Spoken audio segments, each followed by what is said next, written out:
السلام علیکم ورحمۃ اللہ وبرکاتہ۔ الحمد للہ رب العالمین، والصلاة والسلام على سید الانبیاء واشرف المرسلین وعلى آلہ الطیبین الطاہرین واصحابہ الاکرمین اجمعین وعلى من أحبهم وتبعهم بإحسان إلى يوم الدين، أما بعد، فأعوذ بالله من الشيطان الرجيم، بسم الله الرحمن الرحيم۔ لقد نصركم الله ببدر وأنتم أذلة فاتقوا الله لعلكم تشكرون۔ صدق الله العظيم وصدق رسوله النبي الأمين الكريم، ونحن على ذلك لمن الشاهدين والشاكرين والحمد لله رب العالمين۔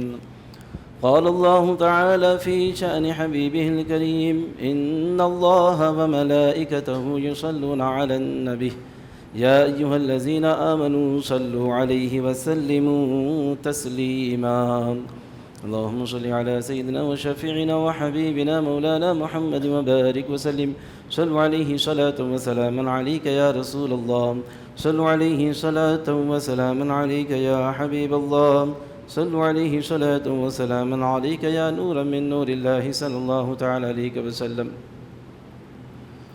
معزز سامعین، حاضرین، عزیزان گرامی، بزرگ حضرات اور کم سن بچوں، الحمدللہ ثم الحمدللہ، اللہ تبارک و تعالیٰ کے فضل سے اور اللہ تعالیٰ کی توفیق سے مسجد حاضہ میں درس صحیح بخاری کے نام سے یہ جو محفل ہے، اس کا سلسلہ اور اس کا تسلسل جاری ہے۔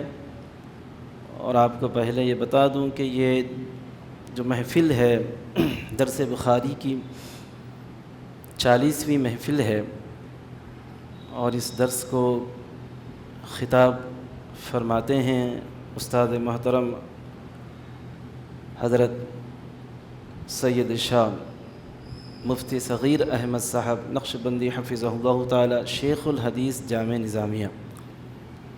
چونکہ جیسا کہ گزشتہ اتوار بھی کہا گیا تھا اور اس سے پہلے کے اتوار میں بھی کہا گیا تھا کہ ماہ رمضان کے اندر استاد محترم تشریف نہیں لا سکتے، تو اسی وجہ سے یہاں پر اس سے پہلے کہ اتوار جو 2 اتوار گزر چکے ہیں، نظامیہ سے مختلف علماء کرام نے خطاب فرمایا، اور اس اتوار کو میں یہاں پر خود آپ کے سامنے موجود ہوں تاکہ سلسلہ جاری اور ساری رہے۔ تو معزز سامعین، حاضرین، عزیزان گرامی، ماہ عظیم کے اللہ تعالیٰ نے جو ماہ ہمیں عطا کیا ہے، ماہ رمضان المبارک، اس کے اندر بہت سارے واقعات اسلام کے اندر رونما ہوئے، بہت سارے واقعات، اور پہلے سے ہی اللہ تبارک و تعالیٰ نے ماہ رمضان کے اندر بہت ساری فضیلتیں رکھی اور بہت ساری اللہ تعالیٰ نے اس کے اندر برکتیں رکھیں۔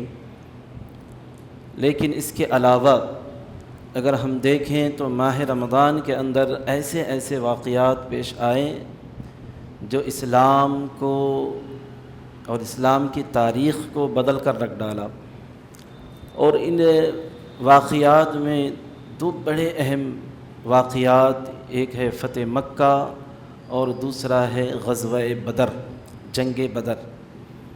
یہ 2 واقعے ایسے ہیں ماہ رمضان کے اندر، الگ سے اگرچہ کہ جو ہے سن الگ الگ ہے، لیکن یہ جو 2 واقعے ہیں اسلام کے اندر، یہ ماہ رمضان کے اندر ہی پیش آئے۔ اور اس کے علاوہ بہت ساری چیزیں اس ماہ عظیم میں ہمیں سننے کو ملتی ہیں، جیسا کہ گزشتہ اتوار آپ نے سنا کہ جب ماہ رمضان کی جب ابتدا ہوئی تو 3 تاریخ کو حضرت سیدتنا فاطمۃ الزہرا رضی اللہ تعالیٰ عنہ کی شہادت کا دن، پھر آگے بڑھے آپ 10 تاریخ کو حضرت ام المؤمنین خدیجۃ الکبریٰ رضی اللہ تعالیٰ عنہ کی وفات، پھر اس کے بعد جو ہے آپ 17 تاریخ ماہ رمضان کی 17 تاریخ یعنی آج 17 تاریخ ہے ماہ رمضان کی، تو آج کا جو دن ہے وہ مسلمانوں کے لیے، اسلام کے لیے بہت بڑا دن ہے، بہت بڑا دن ہے، بہت خاص دن ہے اسلام کے لیے اور مسلمانوں کے لیے،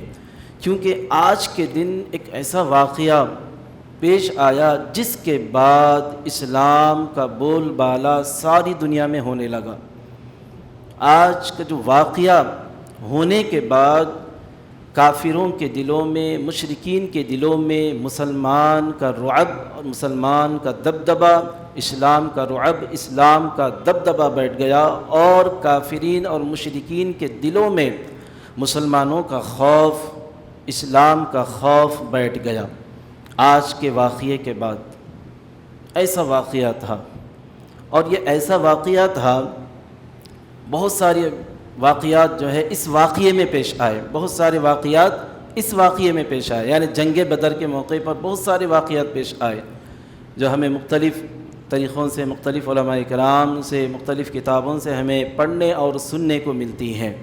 تو معزز سامعین حضرات، گزشتہ اتوار آپ نے مختصر طور پر جنگ بدر کے متعلق آپ نے سنا تھا، فتح مکہ کے متعلق آپ نے سنا تھا، تو آج اسی بات کو میں آگے بڑھاتے ہوئے چند باتیں آپ کے سامنے گوشے گزار کروں گا۔ زیادہ وقت آپ کا نہیں لوں گا، مختصر وقت میں آپ کو جو ہے میں جنگ بدر کے متعلق بیان کروں گا، اس لیے کہ جنگ بدر کوئی معمولی واقعہ نہیں تھا، یہ بہت بڑی جنگ تھی۔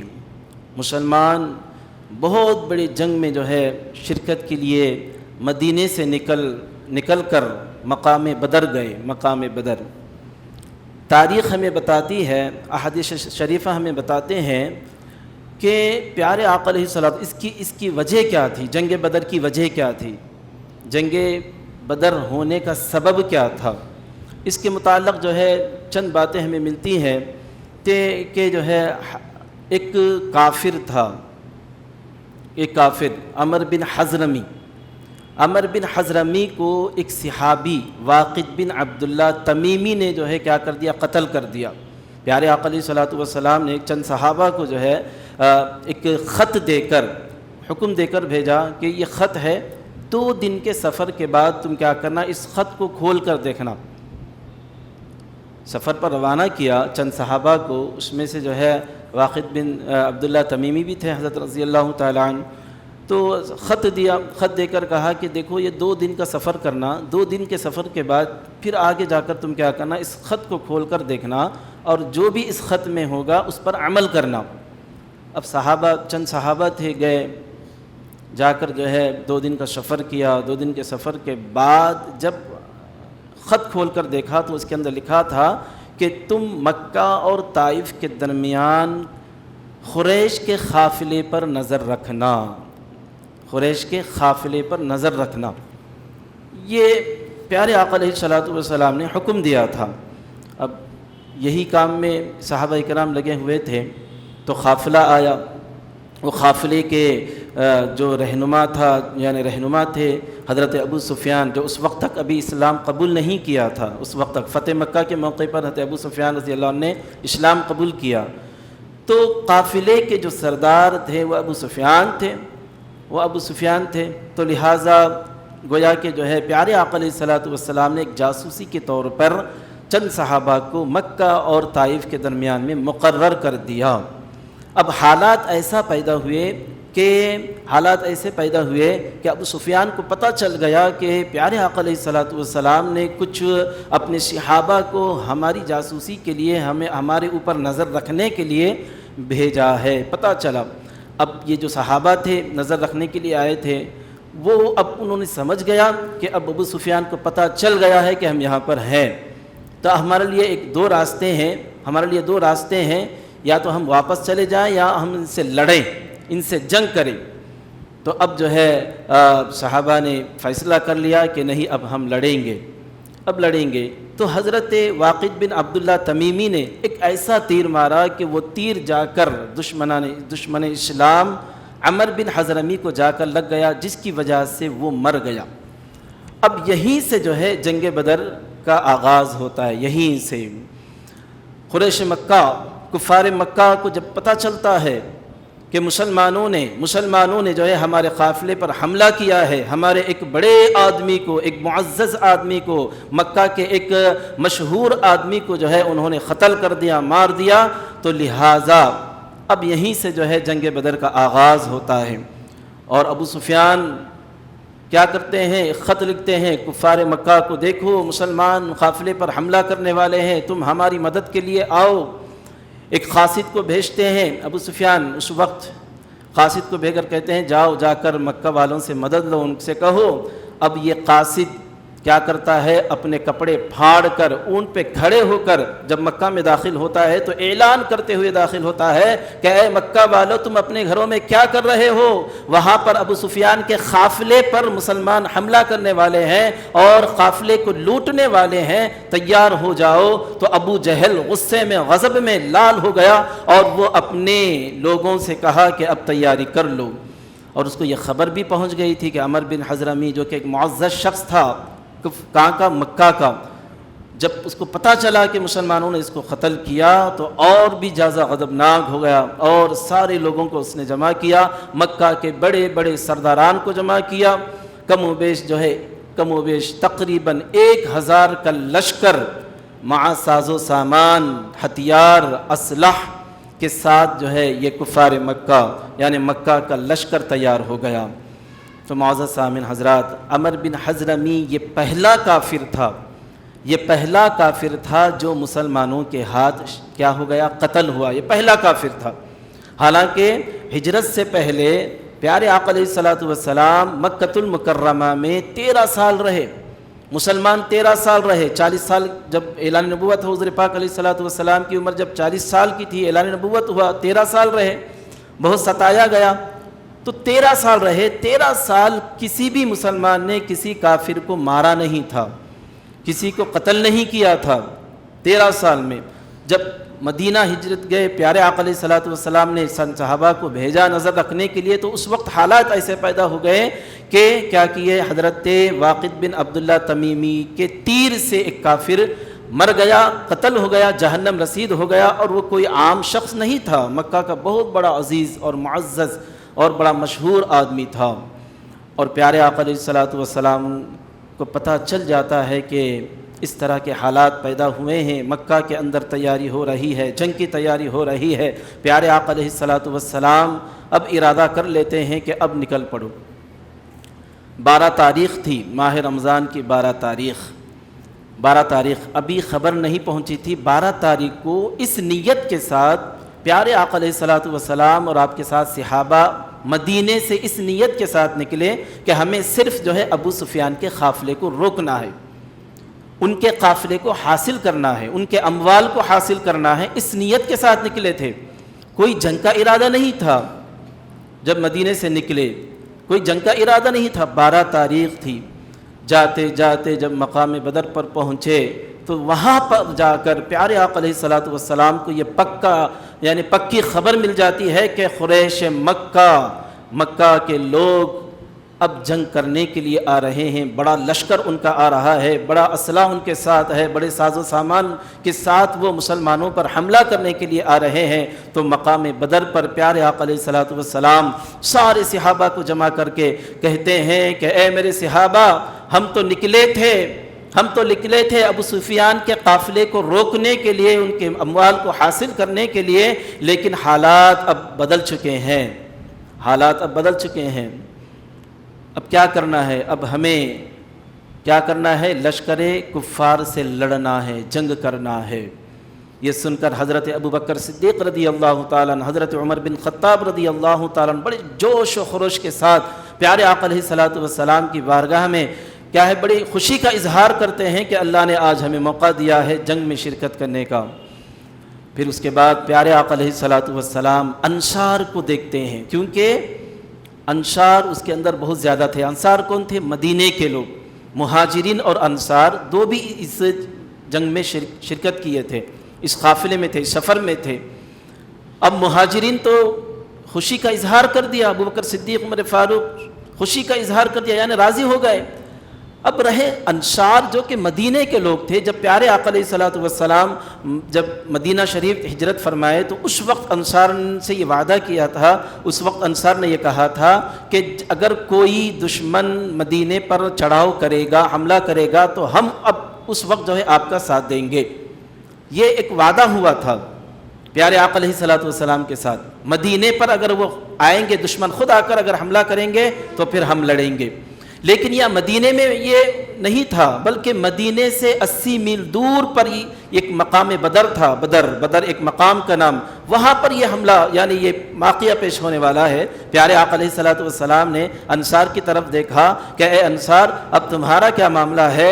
تو پیارے آقا علیہ الصلوۃ والسلام کے چہرے کو جب انصار نے دیکھا تو سعد ابن ابو عبادہ نے کہا کہ یا رسول اللہ ہماری طرف آپ کیا دیکھ رہے ہیں؟ یا رسول اللہ ہم آپ کے ہاتھ پر بیعت کیے ہیں، ہم نے اسلام قبول کیا ہے، ہم نے آپ کے اوپر اپنے آپ کو قربان کر دیا ہے، یا رسول اللہ آپ حکم تو دیجئے، آپ حکم دیجئے کہ سمندر میں کود جاؤ تو ہم کودنے کے لیے تیار ہیں، لہذا اب حکم فرمائیں۔ اور ایک قبیلے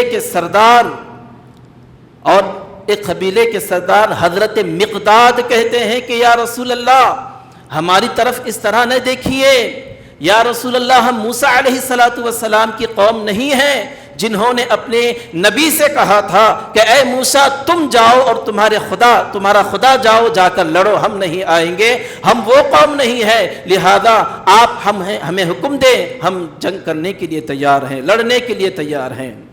کچھ بھی سامان نہیں ہے، کچھ بھی ہتھیار نہیں ہے، جیسا کہ آپ نے سنا 70 اونٹ، 2 گھوڑے، گنتی کے 2 یا 4 تلوار، کھانے کے لیے کچھ بھی نہیں ہے، کمزور مسلمان، لاغر مسلمان، دبلے پتلے مسلمان مقام بدر پر ہیں، سامنے بہت بڑا لشکر آ رہا ہے اور بڑے اسلحہ کے ساتھ آ رہا ہے۔ 313 کا یہ مسلمانوں کا لشکر، جس کے اندر صرف مہاجرین صحابہ 60 صحابہ ہیں، باقی سب مدینے کے انصار ہیں۔ اب سامنے سے آنے والا دشمن بڑا خطرناک ہے، بڑا طاقتور ہے۔ سارے صحابہ کا جوش یہاں پر، جذبہ اور طاقت ایمانی یہاں پر دیکھیں کہ سارے کے سارے پیارے آقا علیہ الصلوۃ والسلام کے ایک حکم پر اپنی جانوں کو قربان کرنے کے لیے موجود ہیں، جانوں کو قربان کرنے کے لیے۔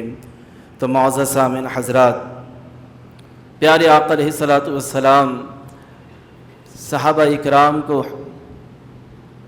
کا لشکر جو ہے ترتیب دیتے ہیں، کیونکہ لڑنا ہے، جنگ کرنے کے لیے تو آئے تو نہیں تھے، لیکن حالات ایسے ہو گئے ہیں کہ اب جنگ کرنا ہے، کیونکہ جو سامنے جو لشکر آ رہا ہے وہ مسلمان کو تباہ کرنے کے لیے، اسلام کو ختم کرنے کے لیے آ رہا ہے۔ ایک روایت میں یہ بھی ہے، جب ابو سفیان بچ کر نکل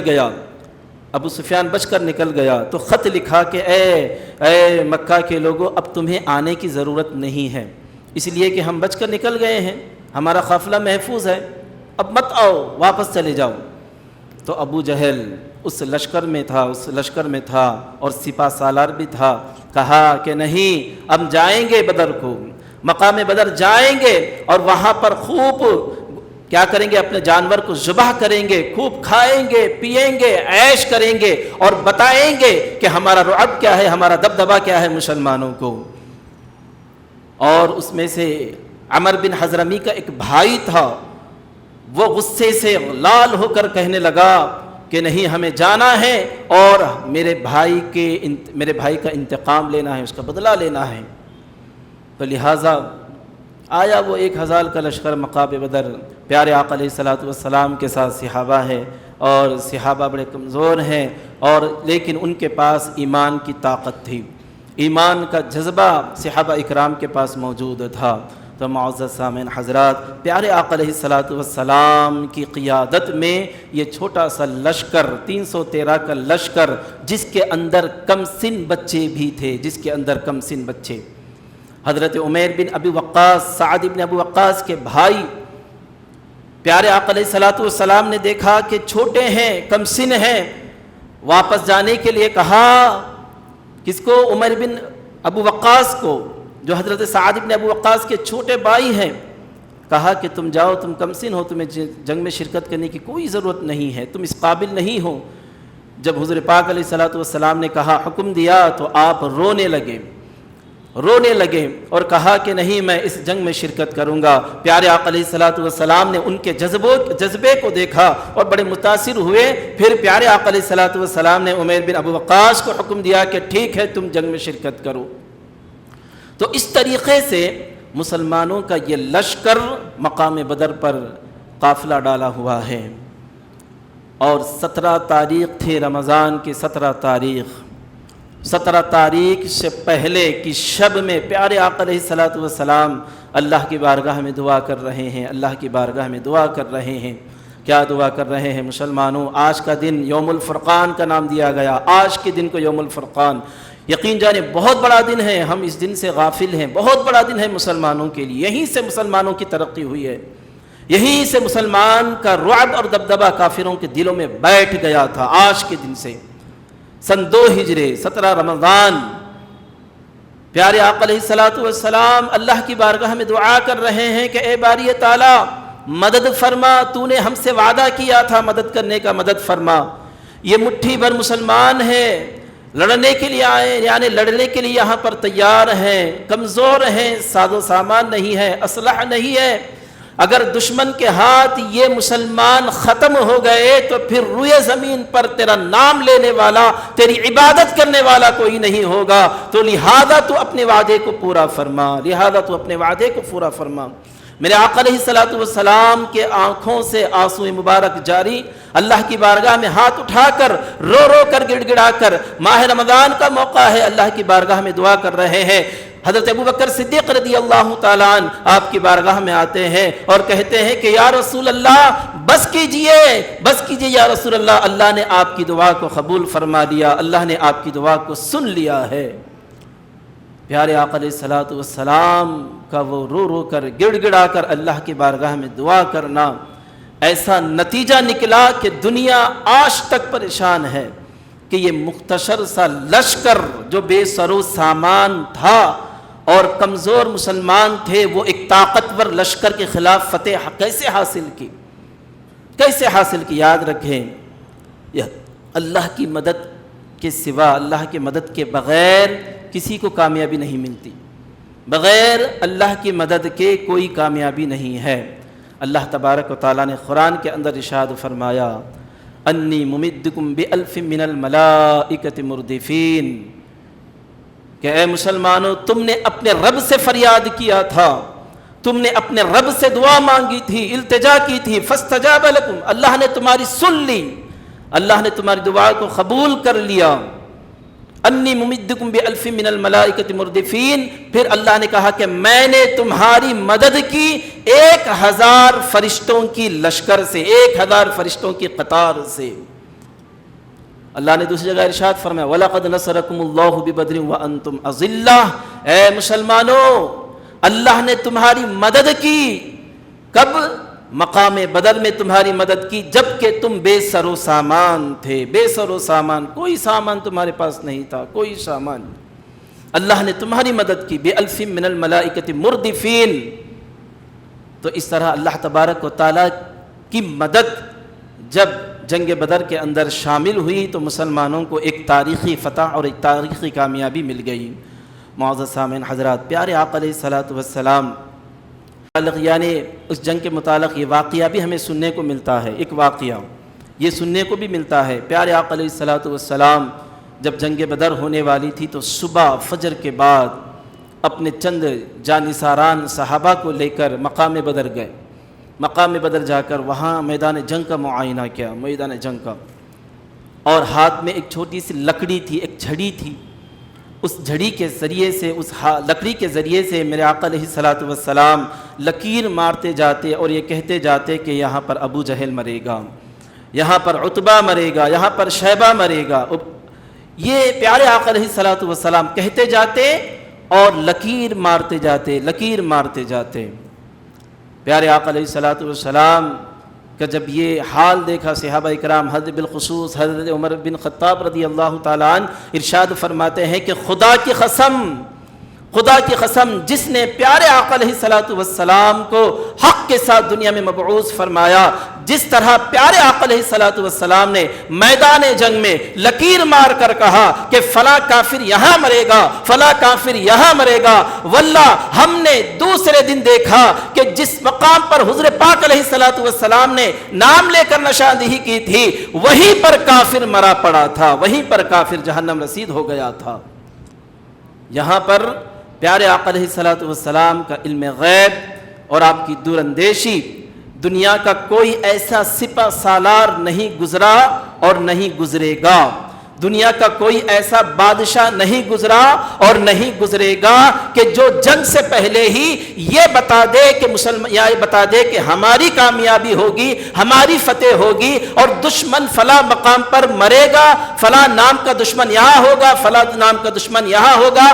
کسی بادشاہ نے اور نہ کسی لشکر کے سپہ سالار نے ایسی دوراندیشی بتائی ہوگی جیسا کہ ہمارے پیارے آقا علیہ الصلوۃ والسلام نے بتایا ہے ایسا کوئی تاریخ اٹھا کر دیکھ لیں، کسی بادشاہ نے دعویٰ نہیں ہے اور کسی نے ایسا مقام بتا کر نام لے کر کسی بادشاہ نے یا کسی سپہ سالار نے ایسا نہیں بتایا. پیارے آقا علیہ الصلوۃ والسلام کی شان ہے، یہ آپ کا مقام ہے. اللہ تبارک و تعالیٰ نے آپ کو یہ عزت اور یہ عظمت اور یہ تعظیم اور یہ مقام اور یہ مرتبہ اور یہ افضل الانبیاء کا مقام اللہ تبارک و تعالیٰ نے حضور پاک علیہ الصلوۃ والسلام کو عطا فرمایا تھا. معزز سامعین حضرات، 17 تاریخ ماہ رمضان یعنی آج کا دن دشمنان اسلام اور اسلام کے ماننے والے مسلمان آمنے سامنے ہیں. عتبہ شیبہ للکار کر کہہ رہے ہیں کہ اے مسلمانوں، ہے تم میں کوئی بہادر، ہے کوئی تم میں شجاعت والا جو ہم سے مقابلہ کر سکے؟ آؤ میدان میں. پیارے آقا علیہ الصلوۃ والسلام نے 3 انصار صحابی کو بھیجا کہ جا کر لڑو. جب یہ 3 صحابہ جو کہ انصار تھے، مدینے کے لوگ تھے، مدینے کے صحابہ تھے، جب میدان میں گئے تو عتبہ شیبہ انہوں نے کہا کہ یہ تو ہمارے مقابلے کے نہیں ہیں، یہ ہماری قوم کے نہیں ہیں، یہ قریش کے لوگ نہیں ہیں، ہم ان سے نہیں لڑیں گے، ہمارے لائق نہیں ہے یہ. جاؤ بھیجو، کسی قریش کے لوگوں کو بھیجو. اے محمد صلی اللہ علیہ وسلم، کسی قریش کے لوگوں کو بھیجو، مہاجرین میں سے بھیجو. میرے آقا علیہ الصلوۃ والسلام نے مولا علی مشکل کشا حضرت سیدنا علی المرتضیٰ رضی اللہ تعالی عنہ کو حکم دیتے ہیں کہ اے علی تم جاؤ. اپنے چچا حضرت حمزہ بن عبد المطلب رضی اللہ تعالی عنہما سے کہتے ہیں کہ اے چچا جان آپ جاؤ. حضرت ابو عبیدہ بن حارث رضی اللہ تعالی عنہ سے کہتے ہیں کہ اے ابو عبیدہ تم جاؤ. یہ 3 صحابہ، 3 جو یعنی کفار مشرکین کی طرف سے لڑنے کے لیے میدان میں آئے تھے، یہ 3 صحابہ گئے. حضرت علی رضی اللہ تعالیٰ عنہ، حضرت حمزہ، عتبہ شیبہ دونوں کو ایک ہی مار کو جہنم رسید کرتے ہیں، ایک ہی وار سے جہنم رسید کر دیتے ہیں. لیکن ابو عبیدہ تھوڑے سے ضعیف تھے، عمر رسیدہ تھے، وہ اپنے دشمن کو قابو نہ کر سکے، زخمی ہو گئے. حضرت علی نے دیکھا، حمزہ نے دیکھا کہ ابو عبیدہ پریشانی میں ہے، ابو عبیدہ زخمی ہے، تو لہذا ابو عبیدہ رضی اللہ تعالیٰ عنہ کی مدد کرنے کے لیے دونوں جا کر ان کے دشمن کو، ان کے مقابل کو ختم کر کے جہنم رسید کر کے ابو عبیدہ کو اٹھا کر پیارے آقا علیہ الصلوۃ والسلام کی بارگاہ میں لے آتے ہیں. اب یہیں سے جنگ کا آغاز. صحابہ اکرام کہتے ہیں اللہ تبارک و تعالیٰ نے قرآن کے اندر کہا، کیونکہ اللہ نے قرآن کے اندر یعنی حضور پاک علیہ الصلوۃ والسلام سے وعدہ کیا تھا مدد کا، اور اللہ کے نبی صلی اللہ علیہ وسلم نے دعا کی تھی، اور نبی کی دعا رد نہیں ہوتی. نبی کی جو دعا ہوتی ہے وہ مقبول ہوتی ہے. اللہ تبارک و تعالیٰ نے قرآن کے اندر کہا وَإِذْ يُرِيكُمُوهُمْ إِذِ الْتَقَيْتُمْ فِي أَعْيُنِكُمْ قَلِيلًا. مدد اللہ نے مختلف طریقوں سے کی، یاد رکھیں. صحابہ کی مدد، مسلمانوں کی مدد اللہ نے مختلف طریقوں سے کی. پہلی مدد کیسے؟ پہلی مدد ایسے کہ صحابہ کی نظر سے کافروں کی تعداد کو اللہ نے کم دکھایا، حالانکہ دشمن بہت تھا، 3 گنا زیادہ لشکر دشمن کا 900 سے بھی زیادہ مسلمانوں کو ختم کرنے کے لیے جو لشکر آیا تھا کافرین کا، وہ تقریباً 1000 کا لشکر. لیکن اللہ تبارک و تعالیٰ نے مدد ایسے کی کہ مسلمانوں کی نظر سے کافروں کی تعداد کو کم دکھایا. کیوں؟ اس لیے کہ اگر مسلمانوں کی نظر میں کافروں کی تعداد اپنے سے زیادہ نظر آئے گی تو ہو سکتا ہے کہ یہاں پر تھوڑی سی گھبراہٹ مسلمانوں کو پیدا ہو جائے، تھوڑا سا جذبہ کم ہو جائے. اللہ نے یہ نہیں چاہا. اور دوسری مدد کیسے کی؟ دوسری مدد ایسے کہ کافروں کی نظر میں اللہ تبارک و تعالیٰ نے مسلمانوں کی تعداد کو دوگنا کر دیا. حالانکہ 313 کا لشکر ہے لیکن اللہ نے ان کی آنکھوں میں ایسا ڈال دیا کہ مسلمانوں کا لشکر زیادہ نظر آیا. یہیں پر تاکہ کافروں کا جو جذبہ، جو اپنی تعداد پر ان کو بھروسہ تھا، اپنی کثرت پر ان کو بھروسہ تھا، اپنے اسلحہ پر ان کو بھروسہ تھا، وہ بھروسہ ان کے لیے کم ہو جائے. تو اللہ تبارک و تعالیٰ نے کیا کر دیا؟ کافروں کو مسلمانوں کی تعداد زیادہ دکھائی. اور تیسری مدد اللہ نے ایسے کی، اللہ تبارک و تعالیٰ نے آسمان سے 1000 کا لشکر جو فرشتوں پر مشتمل تھا، اللہ نے زمین پر اتار کر صحابہ اکرام کے درمیان میں بھیج دیا. صحابہ اکرام کے درمیان میں صحابہ کہتے ہیں جنگ کے دوران ہمیں تعجب ہوتا تھا. ہم دیکھتے تھے، ہم جب کسی کافر کو قتل کرنے کے لیے آگے بڑھتے، ہم بعد میں وار کرتے، پہلے ہی کافر مرا پڑا ہوتا، پہلے ہی کافر جہنم رسید ہو چکا ہوتا. اور ہم نے بہت سارے کافروں کے چہروں پر کوڑوں کی نشانیوں کو دیکھا. حالانکہ ہمارے پاس کوئی کوڑے نہیں تھے لیکن ہم نے کافروں کے چہروں پر کوڑوں کے نشانوں کو دیکھا، علامتوں کو دیکھا، اور ہم سمجھ گئے کہ یہ اللہ کی طرف سے مدد ہے، اللہ کی طرف سے مدد. تو معزز سامعین حضرات، صحابہ اکرام یہ بھی فرماتے ہیں میں نے ایک عجیب آواز کو سنا، ایک عجیب آواز، جنگ کے دوران ایک عجیب آواز کو سنا.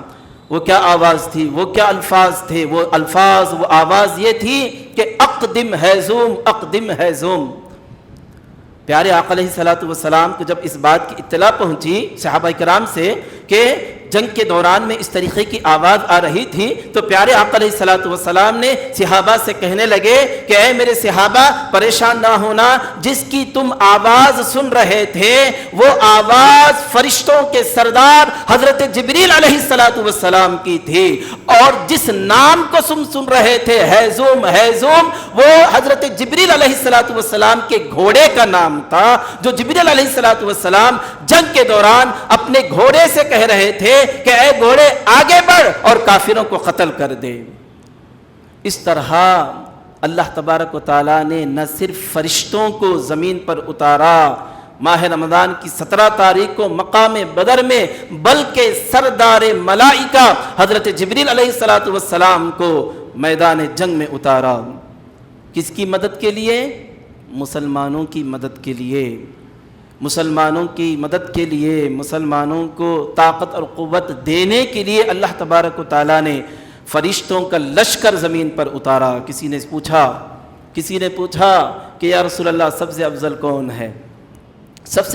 ہے؟ میرے آقا علیہ الصلوۃ والسلام نے فرمایا کہ اہل بدر سب سے افضل ہے.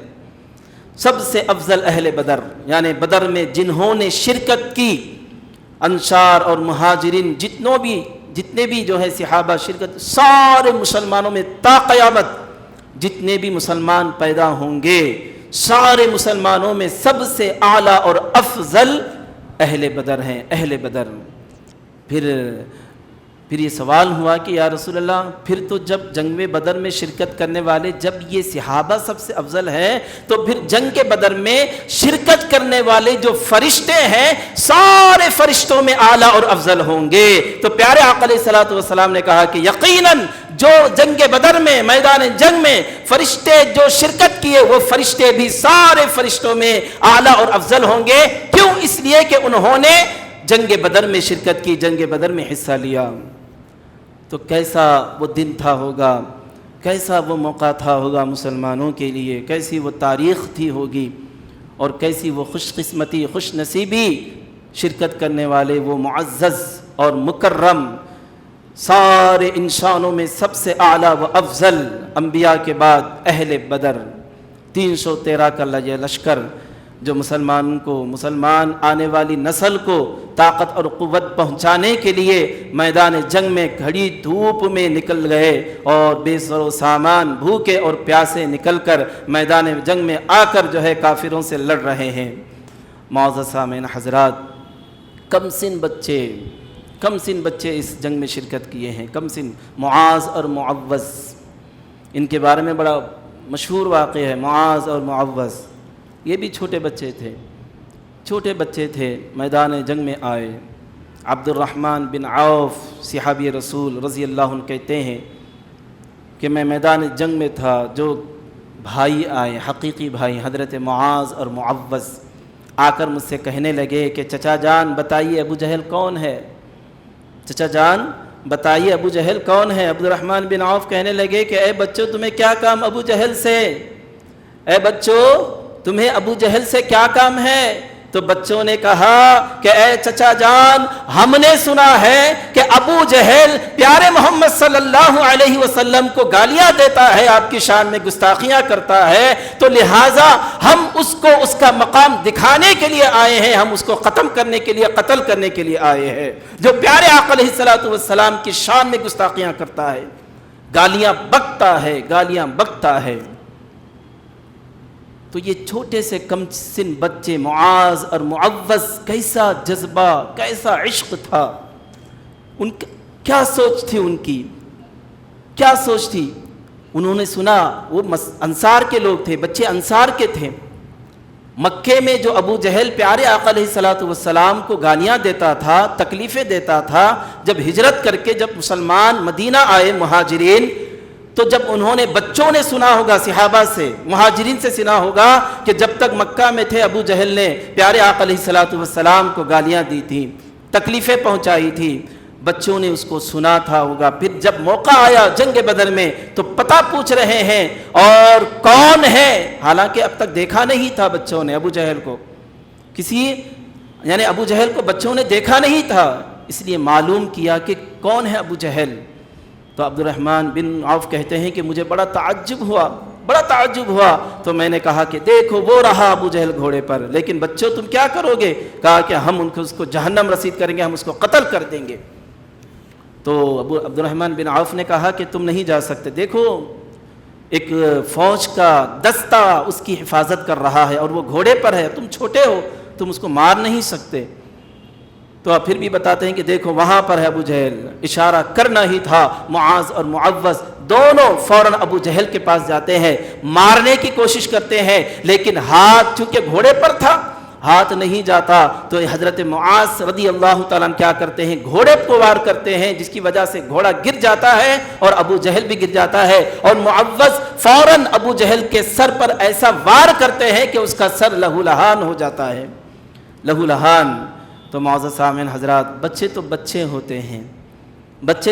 ہوتے ہیں، جذبہ بڑا تھا، محبت رسول صلی اللہ تعالی علیہ وسلم بہت بڑا تھا، بہت زیادہ تھا۔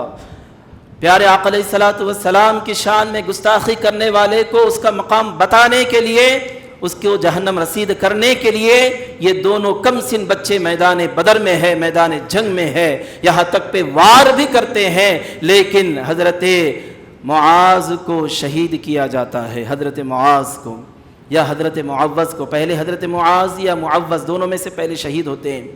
جب شہید ہوتے ہیں، جب دوسرے حضرت معاذ یا معوذ ابو جہل کو مارنے کے لیے آگے بڑھتے ہیں، تو ابو جہل کا بیٹا اکرمہ معاذ یا معوذ پر ایسا حملہ کر دیتا ہے جس کی وجہ سے دوسرے بھی شہید ہو جاتے ہیں۔ یہ حضرت اکرمہ بعد میں اسلام قبول کرتے ہیں، اسلام قبول کر کے ایک صحابی مقدس، یعنی ایک جلیل القدر صحابی بن جاتے ہیں، لیکن جنگ بدر میں آپ ابھی اسلام قبول نہیں کیے تھے، تو آپ کے ہاتھ سے حضرت معاذ یا معوذ کا قتل ہو جا، شہید یعنی شہادت پاتے ہیں۔ کون؟ حضرت معاذ یا معوذ، کس کے ہاتھ سے؟ حضرت اکرمہ۔ رضی اللہ تعالیٰ عنہ جو بعد میں اسلام قبول کرتے ہیں۔ تو معزز سامعین حضرات، تو بتانے کا مقصد یہ ہے، یہ ساری باتیں بتانے کا مقصد یہ ہے کہ اسلام آسانی کے ساتھ ہم تک نہیں پھیلا، اسلام آسانی کے ساتھ ہم تک نہیں پہنچا، اس کے لیے بڑی قربانیاں دی گئیں۔ اس کے لیے باپ والدین نے اپنے اولاد کو شہید کر دیا، اولاد نے اپنے ماں باپ کو شہید کر دیا، تب جا کر یہ اسلام ہم تک پہنچا، تب جا کر اسلام کے ماننے والے مسلمان ہم کہلائے، شریعت پر ہم عمل کرنے والے کہلائے۔ تو یہ ساری چیزیں صحابہ کرام کی قربانیوں کی وجہ سے ہمارے سامنے موجود ہیں۔ صحابہ کرام نے بڑی قربانیاں دی ہیں، صحابہ کرام نے بڑی بہادری کا نمونہ پیش کیا ہے، بڑی شجاعت کا نمونہ پیش کیا ہے۔ مولا علی مشکل کشا رضی اللہ تعالیٰ عنہ کے بارے میں آتا ہے کہ مولا علی مشکل کشا رضی اللہ تعالیٰ عنہ کی شجاعت کے بارے میں آپ سنتے ہیں، آپ کو حیدر کرار کہا جاتا ہے، اسد اللہ الغالب آپ کو کہا جاتا ہے، اسد اللہ الغالب۔ حضرت مولا علی رضی اللہ تعالیٰ عنہ کو اسد الشیر، اللہ کا شیر کہتے ہیں مولا علی رضی اللہ تعالیٰ عنہ۔ ان کے بارے میں آتا ہے، مولا علی رضی اللہ تعالیٰ عنہ کے بارے میں آتا ہے کہ جنگ بدر میں جتنے کفار شہید ہوئے، 70 کفار جو بڑے بڑے سرداران تھے، یہ نعوذ باللہ شہید نہیں بلکہ قتل کیے گئے، جہنم رسید کیے گئے، ان میں سے اکثر کافروں کو قتل کرنے والے مولا علی مشکل کشا رضی اللہ تعالی عنہ ہیں۔ تقریباً آدھے سے زیادہ کافروں کو جہنم رسید کرنے والے حضرت علی المرتضی رضی اللہ تعالی عنہ ہیں۔ کیسے صحابی ہیں حضرت علی رضی اللہ تعالیٰ عنہ، کیسے طاقت والے ہیں اور کیسی قوت والے ہیں حضرت علی رضی اللہ تعالیٰ عنہ۔ یہ ایک خاصیت آپ کی ہے، خصوصیت آپ کی ہے۔ اور یاد رہے کہ حضرت مولا علی المرتضی رضی اللہ تعالیٰ عنہ کی شہادت ماہ رمضان میں ہی ہوئی۔ 21 رمضان، ماہ رمضان کی 21 تاریخ کو حضرت سیدنا علی المرتضی رضی اللہ تعالیٰ عنہ کی شہادت ہوئی۔ تو بہرحال جنگ بدر جو اسلام کی ایک اہم کہانی ہے یا ایک قصہ ہے اور ایک اہم واقعہ ہے جو مسلمانوں کو اس سے غافل نہیں رہنا ہے۔ بہت سارے واقعات پیش آئے، بہت سارے واقعات، اور اسی جنگ بدر کے موقع پر پیارے آقا علیہ الصلوۃ والسلام نے کافروں سے خطاب کر کے کہا تھا، کنویں میں ڈال دیا گیا تھا، کافروں کی لاشوں کو کنویں میں ڈال دیا گیا، اور خطاب کر کے کہا کہ اے ابو جہل، اے عتبہ، اے شیبہ، کیا تم نے اپنے مقام کو پا لیا؟ کیا تم نے اپنے مقام کو پا لیا؟ کیا تم نے اپنے انجام کو پا لیا؟ پیارے آقا علیہ الصلوۃ والسلام لاشوں کو مخاطب کر کے خطاب کر رہے ہیں، کہہ رہے ہیں، کنویں میں ڈالے گئے یہ لاش۔ حضرت عمر بن خطاب رضی اللہ تعالیٰ عنہ کہتے ہیں کہ یا رسول اللہ، یہ مردے ہیں، لاش ہے، نہیں سن سکتے۔ میرے آقا علیہ الصلوۃ والسلام فرماتے ہیں کہ اے عمر، جن سے میں خطاب کر رہا ہوں وہ تم سے زیادہ بہتر سن سکتے ہیں، تم سے زیادہ بہتر سن سکتے ہیں۔ تو پیارے آقا علیہ الصلوۃ والسلام نے کافروں سے خطاب کر کے کہا کہ دیکھو، یہ ہے تمہارا انجام، یہ ہے تمہارا مقصد، جو تم نے اپنے انجام کو پا لیا۔ 70 کافرین اس کے اندر کیا گئے، قتل کر دیے گئے، اور 70 بڑے بڑے سرداران گرفتار کر دیے گئے، قیدی بنا لیے گئے۔ ان 70 جو کافرین تھے جو قیدی بنا لیے گئے، ان میں سے آپ کے حقیقی چچا حضرت عباس بن عبد المطلب رضی اللہ تعالیٰ عنہما بھی تھے۔ آپ کو باندھا گیا، پیارے آقا علیہ الصلوۃ والسلام کہا چچا جان کچھ ٹیکس دیجئے، کچھ معاوضہ دیجئے، پھر اپنے آپ کو آزاد کر لیجئے۔ کیونکہ پیارے آقا علیہ الصلوۃ والسلام کے سامنے جب قیدی آئے تو صحابہ سے مشورہ کیا۔ کیا مشورہ کیا کہ کیا کیا جائے ان سے؟ اے میرے صحابہ کہو کیا کیا جائے؟ کسی نے کہا کہ یا رسول اللہ سب کو قتل کر دے، کسی نے کہا کہ یا رسول اللہ جو جس کا رشتہ دار ہے اس کو ایک قیدی کو حوالے کر دے اور ختم کرنے کا حکم دے، قتل کرنے کا حکم دے۔ اور حضرت ابوبکر صدیق رضی اللہ تعالیٰ نے کہا کہ یا رسول اللہ نہیں، ٹیکس لیجئے، فدیہ لے کر ان کو آزاد کر دیجئے۔ یہ مشورہ پیارے آقا علیہ الصلوۃ والسلام کو بڑا پسند آیا، اور کہا کہ جو فدیہ دے کر آزاد ہو سکتا ہے وہ آزاد ہو جائے، جو فدیہ نہیں دے سکتا وہ مدینے کے یعنی ہمارے بچوں کو تعلیم دے، ہمارے بچوں کو تعلیم سکھائے۔ تو بہرحال جب حضرت عباس بن عبد المطلب رضی اللہ تعالیٰ عنہما کے پاس پیارے آقا علیہ الصلوۃ والسلام آ کر کہتے ہیں کہ اے چچا تم جو ہے فدیہ دے کر آزاد ہو جاؤ۔ چچا نے کہا کہ میرے پاس کچھ نہیں ہے، میرے پاس کچھ بھی نہیں ہے دینے کے لیے، فدیہ دے کر آزاد ہونے کے لیے کچھ بھی نہیں ہے۔ پھر جو ہے پیارے آقا علیہ الصلوۃ والسلام کہتے ہیں کہ چچا جان کوئی بات نہیں ہے، میں آپ کو آزاد کر دوں گا، آپ مکہ جائیے، مکہ جا کر وہاں سے فدیہ بھیج دیجئے، کسی کے ذریعے سے فدیہ بھیج دیجئے، جو معاوضہ بنتا ہے وہ بھیج دیجئے۔ حضرت عباس بن عبد المطلب رضی اللہ عنہ نے کہا کہ جب مکہ جاؤں گا تو میں کہاں سے لاؤں گا، وہاں پر بھی میرے پاس کوئی پیسے نہیں ہیں، کوئی مال نہیں ہے، کوئی دولت نہیں ہے میرے پاس۔ پھر پیارے آقا اب یہیں سے جو ہے حضرت عباس بن عبد المطلب رضی اللہ تعالیٰ عنہ یہاں پر جو ہے اسلام، یہیں سے آپ شروع کرتے ہیں اسلام کو، یعنی جنگ بدر کے بعد جب آپ قیدی بنا لیے جاتے ہیں تو اس واقعے کے بعد آپ اسلام قبول کرتے ہیں۔ تو اسلام قبول کرنے کی وجہ کیا بنی؟ حالانکہ 13 سال پیارے آقا علیہ الصلوۃ والسلام مکے میں تھے، پھر اس کے بعد مدینے میں 2 سال، 15 سال تک تو آپ نے اسلام قبول نہیں کیا۔ چچا عباس بن عبد المطلب رضی اللہ عنہ نے جب تک اسلام قبول نہیں کیا تو جب جنگ بدر کے بعد حضرت عباس بن عبد المطلب نے ایسی کون سی چیز دیکھی جس کی وجہ سے انہوں نے اسلام کو قبول کر لیا؟ تو پیارے آقا علیہ الصلوۃ والسلام نے کہا کہ کوئی بات نہیں چچا جان، جا کر آپ وہاں سے مکہ جا کر پیسے بھیج دینا، مال کو یعنی معاوضہ فدیہ بھیج دینا۔ کہا کہ اے بھتیجے وہاں پر بھی کچھ بھی نہیں ہے۔ تو میرے آقا علیہ الصلوۃ والسلام ارشاد فرماتے ہیں کہ اے میرے چچا جان، اے عباس بن عبد المطلب، ان پیسوں کا کیا ہوا، اس مال کا کیا ہوا جو آپ ام فضل میری چچی جان کے ساتھ اپنے گھر میں، اپنے گھر کے ایک مقام پر ایک جگہ میں زمین کھود کر آپ نے جو پیسے جو دینار یا درہم چھپائے تھے اس کا کیا ہوا؟ عباس بن عبد المطلب پریشان، یہ بات پیارے آقا علیہ الصلوۃ والسلام کو کیسے پتہ چلی، آپ کو کیسے معلوم ہوا؟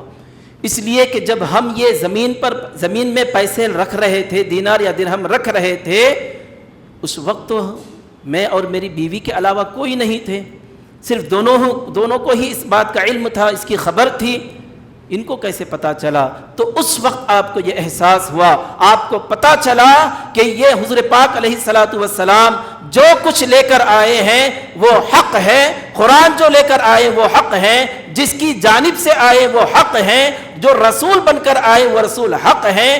اس لیے کہ غیب کی خبر ہر کوئی نہیں دے سکتا، غیب کی خبر وہی دیتا ہے جو نبی ہوتا ہے اور برحق ہوتا ہے۔ تو لہذا حضرت عباس بن عبد المطلب رضی اللہ تعالیٰ عنہ اسی وقت پیارے آقا علیہ الصلوۃ والسلام کے دست مبارک پر بیعت لیتے ہیں اور اسلام قبول کرتے ہیں اور کہتے ہیں کہ اے اللہ کے نبی صلی اللہ تعالیٰ علیہ وسلم، مجھے کلمہ پڑھا کر اسلام کی دولت سے مالا مال فرمائیے۔ اور یہی حضرت عباس بن عبد المطلب رضی اللہ تعالیٰ عنہ جنگ بدر کے بعد ہی اسلام قبول کرتے ہیں اور اسلام کی دولت سے مالا مال ہوتے ہیں۔ معزز سامعین حضرات، جنگ بدر کے بعد مسلمانوں کو بہت فائدہ ہوا۔ مسلمان جب یہ جنگ میں کامیابی حاصل کرے، جب جنگ میں یہ فتح حاصل ہوئی تو یہ فتح اور یہ کامیابی صرف مدینہ اور مکہ کے حد تک نہیں رہی، یہ خبر مدینے کے باہر، مکہ کے باہر تک پہنچ گئی، اور جب یہ خبر مدینے اور مکہ کے باہر پہنچ گئی تو وہاں سے مسلمانوں کا رعب اور دبدبہ کافروں کے اندر پیدا ہو گیا۔ جو پہلے مسلمانوں کو ہلکا سمجھتے تھے، کمزور سمجھتے تھے، جب پہلی جنگ اسلام کی یہ پہلی جنگ ہوئی اس کے بعد مسلمانوں کو ہلکا نہیں سمجھا جانے لگا، بلکہ مسلمانوں کو ایک طاقتور اور قوت والا سمجھا جانے لگا، اس لیے کہ یہ ایک بڑے لشکر پر ایک چھوٹا لشکر کامیابی حاصل کیا۔ کن من فئۃ قلیلۃ غلبت فئۃ کثیرۃ باذن اللہ، اللہ تبارک و تعالیٰ نے قرآن کے اندر ارشاد فرمایا کتنے ہی ایسی کم جماعتیں ہیں جو بڑی جماعتوں پر غلبہ حاصل کیا، کس کے حکم سے؟ باذن اللہ، اللہ کے حکم سے۔ یہ اللہ تبارک و تعالیٰ کا اس کی قدرت کا کمال ہے، یہ اللہ تبارک و تعالیٰ کی شان ہے کہ جب اللہ تبارک و تعالیٰ کسی کی مدد کرنے پر آ جائے، جب اللہ تبارک و تعالیٰ کسی کو قوت دینے کو آ جائے تو پھر سامنے دشمن کتنا ہی بڑا طاقتور ہو، اللہ تبارک و تعالیٰ سامنے موجود کم جماعت کتنی بھی کم تعداد میں ہو، اللہ تعالیٰ کی جب مدد شامل حال ہو جائے تو پھر اس کو کامیابی ملنا یقینی ہو جاتا ہے۔ اور یہی ہوا جنگ بدر میں، یہی ہوا میدان بدر میں۔ تو معزز سامعین حضرات، تو اس طرح مسلمانوں کو کامیابی ملی، اور اس جنگ کے اندر 70 کافرین مارے گئے، 70 قیدی بنا لیے گئے، اور مسلمانوں میں 14 صحابہ اس جنگ کے اندر شہید ہو گئے، جس کے اندر معاذ اور معوذ بھی شامل ہیں۔ تو معزز سامعین حضرات، تو اس طرح اللہ تبارک و تعالیٰ نے مسلمانوں کی کامیابی، جو پہلی کامیابی تھی وہ عطا کی۔ پھر اس کے بعد جو جنگوں کا سلسلہ رہا، جنگوں کا، چاہے وہ جنگ احد ہو، جنگ احد میں تھوڑی سی پریشانی ہوئی مسلمانوں کو، تھوڑا جو ہے جانی نقصان ہوا مسلمانوں کو۔ کس میں؟ جنگ احد میں۔ جو جنگ بدر کے بعد جنگ احد ہوا، اس کے اندر مسلمانوں کو تھوڑا سا جانی نقصان، یعنی 70 صحابہ جنگ احد میں شہید ہو گئے۔ پھر اس کے بعد جتنے بھی جنگ ہوئے، ان ساری جنگوں میں اللہ تبارک و تعالیٰ نے مسلمانوں کو کامیابی دی۔ اور یاد رہے کہ ہر جنگ میں مسلمانوں کی تعداد کم رہی اور دشمنوں کی تعداد زیادہ رہی، 2 گنا بلکہ 100 گنا رہی ہر جنگ میں۔ لیکن کامیابی کس کو ملی؟ مسلمانوں کو ملی۔ اور ابتدا مسلمانوں کو طاقت اور قوت کہاں سے ملی؟ وہ جنگ بدر سے ملی، جنگ بدر سے۔ تو معزز سامعین حضرات، تو جنگ بدر کو، اس دن کو اللہ تبارک و تعالیٰ نے یوم الفرقان کہا۔ یوم الفرقان یعنی حق اور باطل کے درمیان فرق کرنے والا دن، حق اور باطل کے درمیان فرق کرنے والا دن۔ وہ دن تھا 17 رمضان، جنگ بدر کا دن۔ تو یہ بڑا خاص دن ہے آج کا، اور بڑی اہمیت کا حامل ہے آج کا دن۔ تو یہ بہت اہم تھا آپ کے سامنے بیان کرنا۔ یاد رہے کہ یہ مختصر تھا، بہت ساری باتیں ہیں میدان جنگ بدر کے متعلق، بہت ساری باتیں۔ تو ان بہت ساری باتوں میں یہ چند باتیں ہیں جو آپ کو میں نے جو ہے خطاب کیا، آپ کو بیان کیا۔ تو اس کو اچھی طرح سے اپنے ذہن میں رکھیں، اور اسی واقعے کے ساتھ آپ جو ہے اپنے اندر ایمانی طاقت کو رکھیں، اور یقین خدا، توکل علی اللہ، جو اس جنگ سے ہمیں معلوم ہوتی ہے، جو صحابہ کرام کو بڑا بھروسہ اللہ کے اوپر، اللہ پر یقین تھا، تبھی تو آپ سامنے اتنے سارے لشکر کے مقابلے میں یہ کم خلت والی جماعت مد مقابل ہوئی۔ تو کسی وجہ سے توکل علی اللہ اور ایمانی طاقت، یہ 2 چیزیں جو ہے صحابہ کرام اور حضور پاک علیہ الصلوۃ والسلام کی سنگت، یہ سب سے بڑی چیز تھی صحابہ کرام کی۔ کیونکہ پیارے آقا علیہ الصلوۃ والسلام کی جو دور اندیشی اور جو آپ کی ذہانت تھی، وہ سب سے اعلیٰ تھی، سب سے اعلیٰ۔ میرے آقا علیہ الصلوۃ والسلام کی ذہانت، آپ کی قیادت اور آپ کی سپہ سالاری اور آپ کی رہنمائی اور آپ کی نگرانی نے اور اللہ تبارک و تعالیٰ کی مدد نے اسلام اور مسلمانوں کو یہاں پر کامیابی عطا فرمائی۔ تو بس الخیر میں اللہ تبارک و تعالیٰ کی بارگاہ میں یہی دعا ہے کہ باری تعالیٰ ہم سب کو اس جنگ بدر سے سبق حاصل کرنے کی توفیق عطا فرما۔ اے اللہ، جو مختصر جماعت پر مشتمل یہ لشکر صحابہ کا جو تیرے پر بھروسہ کیا، اے اللہ ہم پر بھی تو ہمیں بھی یہ اے اللہ پکا توکل اور پکا یقین تیرے اوپر عطا فرما۔ پیارے آقا علیہ الصلوۃ والسلام کے صدقے و طفیل اور اہل بدر کے وسیلے سے مولا ہم سب کی عبادتوں کو اپنی بارگاہ میں قبول فرما۔ ہم سب کو صحابہ جیسی ایمانی طاقت عطا فرما، صحابہ جیسا توکل علی اللہ عطا فرما۔ مولا کریم یا رب العالمین، جہاں کہیں بھی مسلمان پریشان ہے، دشمنوں کی سازشوں میں پھنسا ہوا ہے، مولا ان دشمنوں کو ناکامی عطا فرما۔ اے اللہ، ان دشمنوں کے مقابلے میں مسلمانوں کو کامیابی عطا فرما۔ بالخصوص مولا کریم یا رب العالمین، بالخصوص اہل فلسطین کی مدد فرما۔ اے اللہ، اہل فلسطین کی مدد فرما۔ اے اللہ فلسطین کے مجاہدین کی مدد فرما، اے اللہ بیت المقدس کی حفاظت فرما، مسلمانوں کو طاقت اور قوت عطا فرما، پریشانیوں کو دور فرما۔ ماہ رمضان جو ہمارے سر پر ہے مولا، اس کی تعظیم اور تکریم عبادتوں کے ساتھ ہمیں کرنے کی توفیق عطا فرما۔ اب تک جو ہم نے عبادتیں کی ہیں مولا، ان ساری عبادتوں کو قبول فرما۔ جو آنے والے دنوں میں مولا جو ہم عبادت کریں گے، اے اللہ ان عبادتوں کو بھی اپنی بارگاہ میں مقبول فرما۔ اے اللہ سارے جہاں کے مسلمانوں کی حفاظت فرما۔ جو ہمیں اے اللہ بیمار ہے مولا ان کو صحت عطا فرما، جو پریشان ہیں ان کو ان کی پریشانیوں کو دور فرما، بالخصوص نوجوان مسلمانوں کی حفاظت فرما۔ اے اللہ ساری دعاؤں کو پیارے آقا علیہ الصلوۃ والسلام کے صدقے و توفیل قبل و منظور فرما۔ وآخر دعوانا الحمدللہ رب العالمین۔